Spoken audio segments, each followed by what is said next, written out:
ऐसा नहीं है कि ऋषभ शेट्टी के अंदर कोई टैलेंट नहीं था जब वो बॉलीवुड के लोग उन्हें मुंबई लेकर आए। उनके अंदर टैलेंट था, उन्होंने 2 फिल्मों में काम किया था, लेकिन उनसे काम क्या करवाया जा रहा था? झाड़ू पोछा का, ड्राइवर का, ऑफिस बॉय का। अगर आपको ये लगता है कि जिंदगी में आप काफी परेशान हैं और जिस गति से आप अपनी जिंदगी में सफलता हासिल करना चाहते थे वो नहीं मिल रही है, तो आपको चिंता करने की कोई जरूरत नहीं है। सब कुछ उस ऊपर वाले के ऊपर छोड़ दीजिए और जिस क्षेत्र में आप काम कर रहे हैं वहां पर दिल लगाकर मेहनत से काम करते रहिए।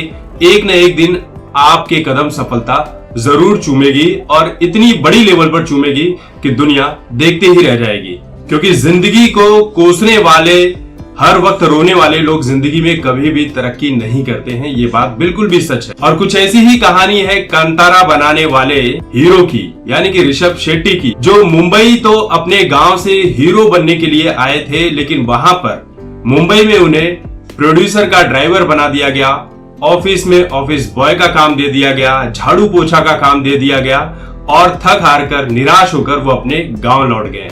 कहानी ऐसी कि साल 2006 में उन्होंने एक कन्नड़ा भाषा की एक फिल्म की थी जिसका नाम था साइनाइड। इसमें उन्होंने असिस्टेंट डायरेक्टर के तौर पर काम किया था। उसके बाद बॉलीवुड में एक फिल्म आई थी मर्डर, उसकी रीमेक पर भी कन्नड़ा भाषा में एक फिल्म बनी थी, उसमें काम किया था। और इन 2 फिल्मों के बाद ऋषभ शेट्टी के पास कोई काम नहीं था, वो काम की तलाश में थे। ऐसे में उनके गांव में बॉलीवुड के कुछ लोग पहुंचते हैं अपनी फिल्म की शूटिंग करने के लिए और वो लोग कहते हैं कि आप चलो हमारे साथ मुंबई, आपके पास बहुत टैलेंट है, आप मुंबई में जाओगे तो स्टार बन जाओगे।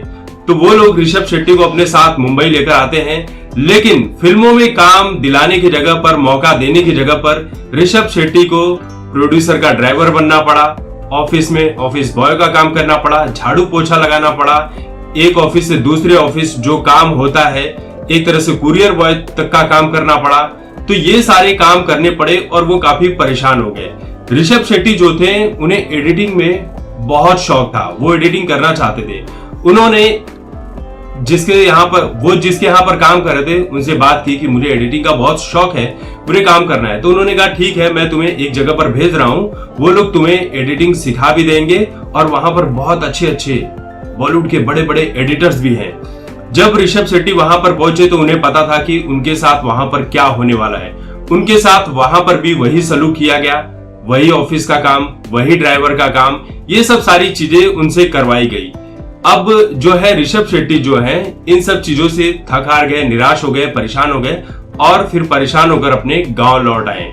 वही कुंदापुरा गांव जहां पर कांतारा फिल्म की शूटिंग हुई है। इसी गांव में ऋषभ शेट्टी ने फिल्म की पूरी शूटिंग की है, यहीं पर सेट बनाया था और उन्होंने कंस्ट्रक्शन का भी काम कुछ समय तक किया था और उस एक्सपीरियंस को उन्होंने इस फिल्म में भी इस्तेमाल किया है। यानी इस फिल्म के वो डायरेक्टर हैं, राइटर हैं और जो सेट डिजाइन का काम है वो भी उन्होंने किया है। उनके गांव से 2 मिनट की दूरी पर ही ये सेट बनाया गया था। यानी जो भी एक्सपीरियंस ऋषभ शेट्टी ने अपनी जिंदगी में लिया था वो सब कुछ उतार दिया।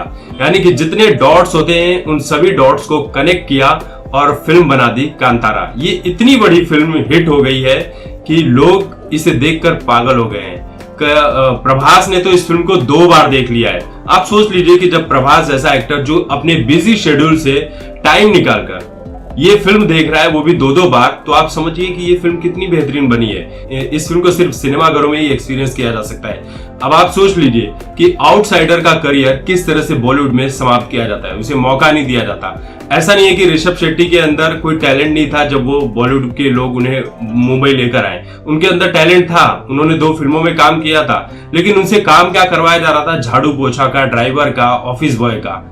तो ऐसे ही न जाने कितने ही टैलेंटेड लोग बॉलीवुड में आकर उनका टैलेंट दम तोड़ देता है। लेकिन बहुत से ऐसे कलाकार हैं जो साउथ में गए और सुपरस्टार बन गए, उन्हें लगातार काम मिल रहा है, चाहे विलेन की भूमिका हो या कोई और कलाकार की या कॉमेडियन की, लेकिन उन्हें काम मिल रहा है क्योंकि असली टैलेंट की पहचान जो है वो साउथ के लोग ही करते हैं। तो ये है बॉलीवुड की वो कहानी जो बहुत ही ज्यादा आप कह सकते हैं कि इससे सीखने को मिल सकता है कि जिंदगी में कभी निराश नहीं होना चाहिए और असफलताओं को अपनी सफलता की सीढ़ी में इस्तेमाल करना चाहिए।